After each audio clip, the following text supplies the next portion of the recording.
አብይ አህመድና ፍሬሕይወት ታምሩ በወንጀል የተባበሩ ሰዎች ናቸው።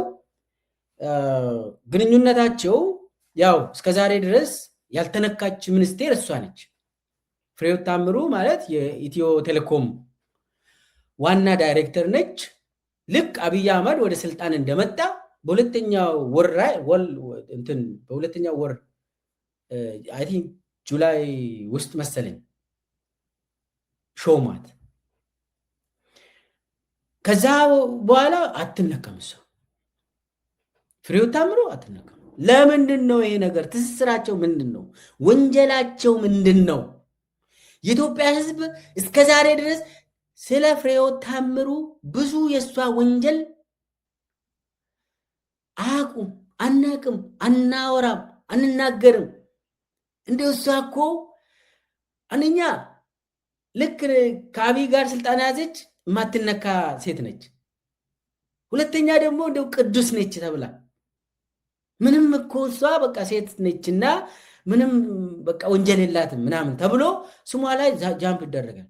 የሌላው ሲነሳ የእሷ ስም አይነሳም፣ አይነካም። ግን ዛሬ በደንብ እናውራ። ዋናው የኢትዮጵያ ግድያ መዋቅር ውስጥ ጦርነት ውስጥ የምትሳተፈው ፍሬሕይወት ስሟ ዛሬ ይነሳል፣ በሚገባ እናነሳለን። ኦኬ፣ የአብይና የእሷ ግንኙነት ትንሽ ወደኋላ መለስ ይላል። ፍሬሕይወት ከዚህም በፊት ወደ ኢትዮ ቴሌኮም ዋና ዳይሬክተርነት ሳትመደብ በፊት ከፍተኛ የመንግስት ስልጣን ይዛ አታውቅም። የግል ስራ ምናምን ተብሎ እሱም ከኢትዮ ቴሌኮም ውስጥ የነበሩ ሰዎች ነበሩና ከእሷ ጋር የሚገናኙ የሆነ ስራ ጀመረች፣ የግል ስራ። ከዛ ውጭ አብይ ጋር ግንኙነት አላቸው፣ የግል ግንኙነትም ነበራቸው እና ቦርድ የተወሰኑ 2 ቦርድ አባል እንድትሆን አደረገ። ፐርሰናሊ ከዚህም በፊት የአብይ ገርል ፍሬንድ እንደነበረች አውቃለሁ እና እንዳውም የታሰበው እሷ ይዞ ቤተመንግስት የመግባት ፍላጎት ነበረው። ዝናሽ ታያቸው ያኔ ውጭ ሀገር አሜሪካ ስለነበረች ብዙ የምታውቀው ነገር የለም። ግን መጨረሻ ላይ ወደ ሹመት ሲደርስ አብይ ዝናሽ ልጆቿን ይዛ በፍጥነት በቦሌ ስትመጣ አብይ አያውቅም። ልክ እንደመጣች የለማ መገርሳ ቤት ነው ያረፈች ከነ ልጆቿ ዝናሽ እና ከዛ በኋላ ነው ዝናሽ መጣለች እና ናና ተቀበል ብሎ ለማ ለአብይ የነገረው። ደንግጦ አብይ ያኔ ነው እንትኑን የሰረዘው እንጂ የታሰበው ሌላ ነው። ይህንን ያውቋል፣ ችግር የለውም። እንደዛ አይነት ያው የነበረ ጉዳይ ስለሆነ ከዛ ይጀምራል ግንኙነታቸው። አሁን እንዳውም አሁን ዝናሽና የፍሬሕይወት ግንኙነት በጣም የሻከረ ነው። በጣም ዝናሽ አትወድም እንትን እንደዚህ ብዙ ሴቶችን አትወድም። በነገራችን ላይ ብዙ ወደዛ ባንገባ ይሻላል። የመንግስት ስራ ልምድ አልነበራትም። አብይ መጥቶ ሾማት። ከዛ በኋላ አትነካም። ምንድን ነው ይሄ ነገር የምለውን ብናነሳ የሚያስተሳስራቸው ይሄ ብቻ ሳይሆን ዋናው ነገር አብይ አህመድ ፍሬሕይወትን ከዝናሽ በላይ ያምናል። ከዝናሽ በላይ በጣም ያምናታል። ለምን? የስልጣን ጉዳይ ስለሆነ። ይኸውላችሁ አሁን ኢትዮጵያ ውስጥ በዚህ ሰዓት አብይ ሬዲዮ ኦፕሬተር ነበር። ከዚህም በፊት በፍሪኩዌንሲ ምናምን ይሄ ሞባይል ጠለፋ፣ ይሄ ድሮን ኦፕሬሽን የተለያዩ የሳተላይት ምናምን ነገር እንደዚህ አይነት በፍሪኩዌንሲ በሲግናል ምናምን ጉዳይ የሚንቀሳቀሱ ዌቭ እዚህ ኤሪያ ላይ አብይ በተወሰነ ደረጃ ሙያ አለው ሬዲዮ ኦፕሬተር ስለነበር። ይሄ ደግሞ ሙሉ በሙሉ በኢትዮ ቴሌኮም ነው የሚቆጣጠረው። ቁጥጥሩ በኢትዮ ቴሌኮም ነው። ሶ ኢትዮ ቴሌኮምን የሚቆጣጠር ሰው ጦርነትንም ይቆጣጠራል ኢትዮጵያ ውስጥ። እችን ያዙልን። አሁን ኢትዮ ቴሌኮም ውስጥ አንድ ዳይሬክተር አለ። የኢንቴሊጀንስ ሙሉ የሰውን ሞባይል የሚጠልፍ ቡድን አለ። የዳታዎችን መኔጅ የሚያደርግ ቡድን አለ። የኢንቴሊጀንስ ሙሉ ኢትዮጵያ ውስጥ የሚካሄደውን የስልክ ልውውጥ የሚቆጣጠር ኢትዮ ቴሌኮም ውስጥ አንድ ብራንች አለ እና ይሄ ነገር ይሄ ዳታ በቀጥታ እንዳውም ያቺን ዳይሬክተር ላይ ጠቅላይ ሚኒስቴሩ ነው የሚመድበው ቀጥታ ያቺን ቦታ እና ፍሬህይወት እዛ ቦታ እንዳውም ጀነራሎች የመከላከያ ሰዎች ኢንጂነሪንግ የተማሩ ናቸው እዛ ላይ የተመደቡት እና ፒቢኤክስ የሚባል የዳታ ቦታ እዛ አካባቢ 24 ሰዓት የሚሰራ ሰው ነው የሚመደበው። ለምን? ጦርነትን መኔጅ የሚያደርግ ስለሆነ ድሮንን ሁሉ ይሄ ሳይበር ኤቭሪቲንግ ከዛ ጋር ነው የሚያያዘው። ይሄ ኢንሳም ከኢንሳ ጋር አንድ ሆኖ ነው ይሄ ነገር የሚሰራው። ስለዚህ ኢንሳ ከቴሌ ውጭ ምንም ስራ የለው ልንገራችሁ፣ ከቴሌ ውጭ አሁን ገንዘብ ዝውውር ይሄ ገንዘብ ክፍያ ምናምን ፍሬህይወት ነች። እንዳውም ክፍያውን ሁሉ ሰርቪስ ፊ ባንክ መውሰድ የነበረበትን እሷ ነች የምትወስደው። እና ከዛ ጋር ተያይዞ የአገርን ምስጢር ሙሉ በሙሉ የዜጎችን ምስጢር ሙሉ በሙሉ ለጦርነት እንዲውል የምታደርግ ሰዎች ለምሳሌ ከሌ መገደል አለባቸው የት ነው ያሉት ምናምን ተብሎ አብይ ከፈለገ እሷ ነች የምትወስነው፣ አፕሩቭ ታደርጋለች። የከሌ ስልክ ይጠለፍ ከተባለ እሷ ነች አፕሩቭ የምታደርገው። አሁን ኢትዮጵያ ውስጥ የተለያዩ ስልኮች የተለያዩ የግንኙነት መስመሮች ተጠልፎ በኢንሳ ተጠልፎ በብሔራዊ ደህንነት እንዲጠለፍ ዋና ፈቃጅ እሷ ነች። እና ፍሬህይወት ኤቭሪቲንግ ይሁላችሁ ሚዲያ ጃም ማድረግ ለምሳሌ ከዚህም በፊት በወያኔ ጊዜ ኢሳት ኦኤምን ምናምን ጃም ሲደረጉ ነበር አይደል? ከቴሌ ጋር ነው ዋናው ነገር። አሁን ሚዲያዎች ጃም ይደረጋሉ። ፍሪኩዌንሲ የሚባለውን ብሎክ ማድረግ የተለያዩ ነገሮችን ይሄ እንደዚህ አይነት ወንጀሎችን እሷ ነች በበላይነት እንትን የምታደርገው የምትመራው። ስለዚህ የፍሬህይወት ጉዳይ ይሄ እኔ አሁን ወደ እንትን አልገባም ገና ነው፣ ወደ ቢዝነስ ምናምን ኮራፕሽን አልገባም። አጠቃላይ 4 ነገሮችን ማንሳት ይቻላል የፍሬህይወትን ወንጀሎችን በሚገባ ለመረዳት። አንደኛው ፍሬህይወት ለዜጎች የተመሰረተውን ለሲቪሊያን ለንጹሃን ዜጎች ላልታጠቁ ዜጎች የተመሰረተውን መዋቅር ቴሌ ማለት ነው ለጦር ታውላለች። ለጦርነት ትፈቅዳለች፣ አፕሩቭ ታደርጋለች። እሷ ነች ይህንን የምትፈርመው። ያውን ኢትዮ ቴሌኮም ሲቪሊያን ነው ስራው። በየቦታ እንትን ለስልክ ተብሎ ነው መስሪያ ቤቶቹ የሚከፈቱት አንቴናዎቹ የሚዘረጉት እንጂ ያ ሲግናል ለጦርነት እንዲውል አይደለም። በዓለም አቀፍ ሕግም ለሲቪሊያን ፐርፐዝ የተቋቋመው መዋቅር ለምሳሌ ኢትዮ ቴሌኮም ለጦርነት መዋል አይቻልም። ይህ ሕገ ወጥ ነው። ግን እሷ ፍሬህይወት የግለሰቦችን ዳታ ፕራይቬሲ መሸጥ ብቻ አይደለም፣ ግድያዎች ላይም አፕሩቭ ታደርጋለች።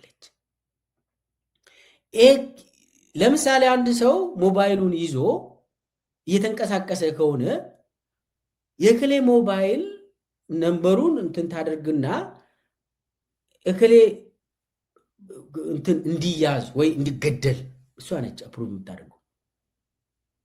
እሷ አፕሩቭ ካላደረገች አይሄዱበትም። ፕሮቶኮል አለ። አጠቃላይ መሪው በፕሮቶኮሉ መሰረት መፈረም አለበት። ስንት ሰው ላይ ስንት ሰውን አስገደለች በኋላ የሚጣራ ነው። ይሄ ስርዓት ከወደቀ በኋላ የሚጣራ ይሆናል። ነገር ግን በቀላሉ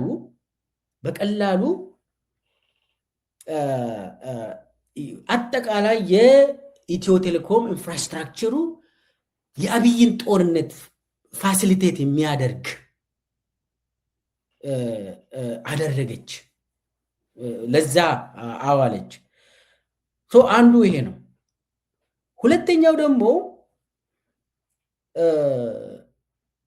ለምሳሌ ድሮንን በተመለከተ ድሮን የየአካባቢውን አንቴና ይጠቀማል።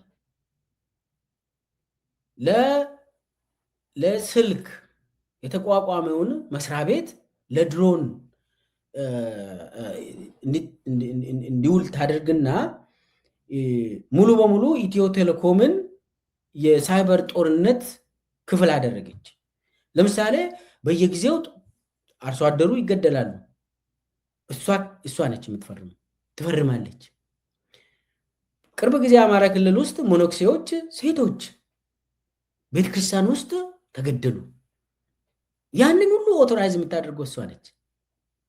እሷ ኦቶራይዝ ካላደረገች አንድች ድሮን ሰውን አይመጡም፣ አይፈቀድም። ለምን? በየአካባቢው ያለ የሲግናል ጥራት ምናምን ተብሎ ፖሎች አለ ታያላችሁ በየአካባቢዎቻችሁ። እነኚህ ፖሎችን ተጠቅሞ ነው ድሮኖች የሚንቀሳቀሱት። ያንን ለመጠቀም እሷን ነው የሚጠይቁት። ስለዚህ በየቦታ ሰው እየተገደለ ግድያዎችን አፕሩቭ ታደርጋለች። ሙሉ በሙሉ የስልክ ምናምን ቅድም ብያለው፣ የአካባቢውን ስልክ ሙሉ በሙሉ እንዲጠለፍ። ከዛ እንግዲህ እኔ ወታደሮች ለወታደር የሚደረገው ጦርነት ያሳዝናል። ግን ደግሞ ያ ወታደር ለወታደር ነው ያሳዝናል። ኢትዮጵያውያን ወደ እርስ በርስ ጦርነት መግባታችን ያሳዝናል። ነገር ግን ንጹሐን ዜጎች ጦርነት ውስጥ የማይሳተፉ ሴቶች ሞኖክሲያን በማያውቁት ጉዳይ ሲገደሉ ተሳታፊ ነች። ለምን? ውሳኔ ሰጪ ነች። ስለዚህ እኔ ለምሳሌ በየእንትን ገበያ ላይ ሁሉ አማራ ክልል፣ ኦሮሚያ ክልል፣ ትግራይ ክልል ገበያን ሁሉ ይመታሉ አይደል እንዴ? ቅዳሜና ይሁድ በገበያ ቀን በድሮን ይመታሉ። እና ህገወጥ የሆኑ በጣም ጦር ወንጀል የሆኑ ነገሮችን እየፈጸመች ነው። አብይ ጋር በደንብ ስለሚቀራረቡ ስለሚተማመኑ የኢትዮጵያውያን ህይወት ላይ ትወስናለች። ይህንን በሚገባ ማወቅ ስላለብን ነው። የኢትዮጵያ ህዝብ እኮ ስልኬ መጠለፍ የለበትም ብሎ መብት አለው እኮ። ይሄ እኮ ያው ህገ መንግስቱን ጥሶ አብይ ህግን አቅም ብለን ነው እንጂ የኢትዮጵያ ዜጎች እኮ መብት አላቸው። ለምንድን ነው ስልኬን የምታዳምጡት?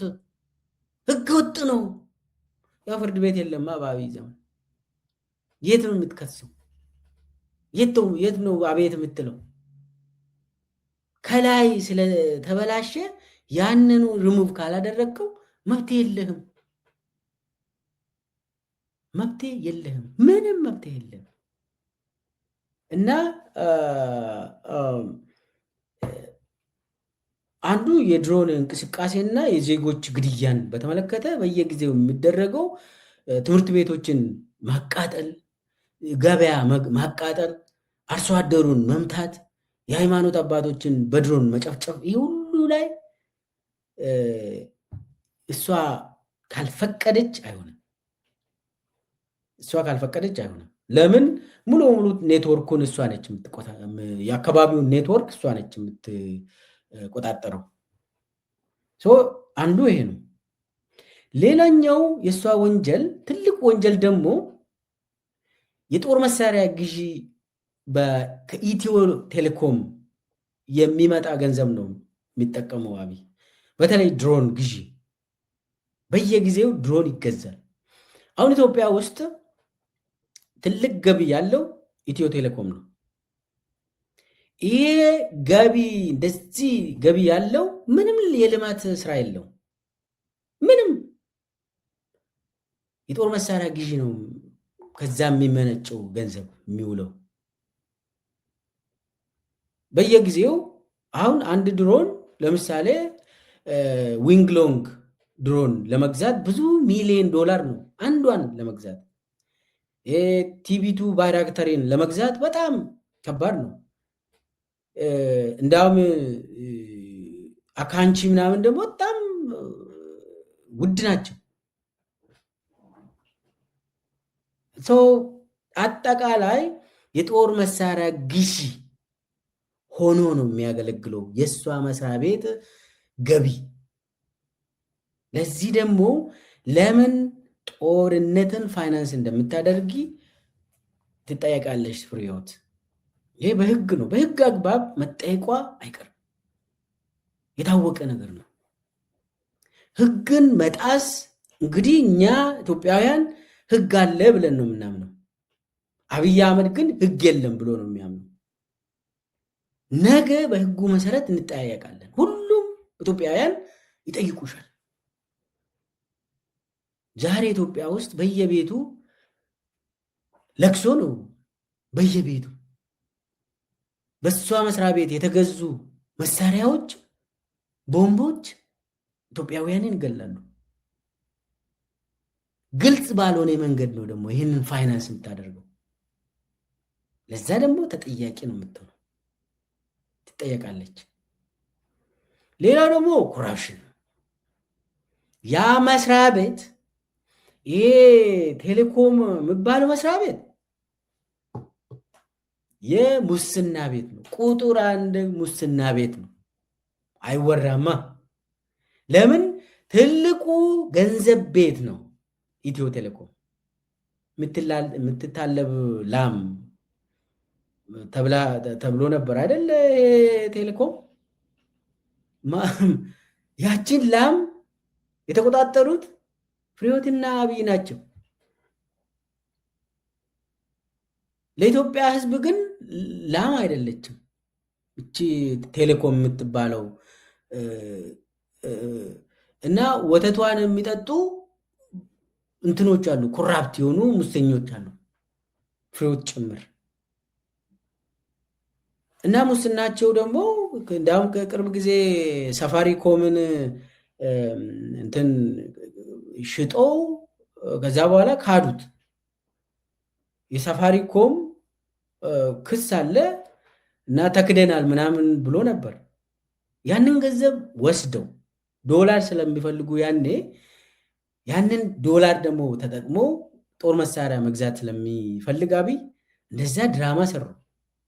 በአገር ደረጃ ከውጭ ሀገር የመጡ ለመግዛት ግቡ ብለው ያ ሳፋሪኮም ዶላር ነው የምንፈልገው፣ የኢትዮጵያ ብርማ እኛም አለን አንፈልግም ምናምን ብሎ እና በዛ ደረጃ እንትን አደረጉ። ይሄ ግዢ በተመለከተ መዓት ገንዘብ ይውላችሁ። እኔ የኢትዮ ቴሌኮም ኮራፕሽን በቀላሉ አውርተን የምናልፍ አይደለም። ከባድ ሙስና የሚሰራበት ለምን የተለያዩ ሌተስት የሆኑ ቴክኖሎጂ ጉዳይ ስለሆኑ ግዢን በተመለከተ አብይ ነው የሚያዘው። አብይና እሷ ሁለት ሆኖ ነው የሚቆጣጠሩት። ማን ነው መግዛት ያለበት፣ ከየት ነው የሚገዛ የምለውን ሁሉም ሙሉ በሙሉ እነሱ ናቸው የሚቆጣጠሩት። እና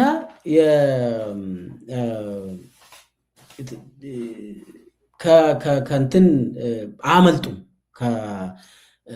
ከህግ አያመልጡም። የጊዜ ጉዳይ ነው እንጂ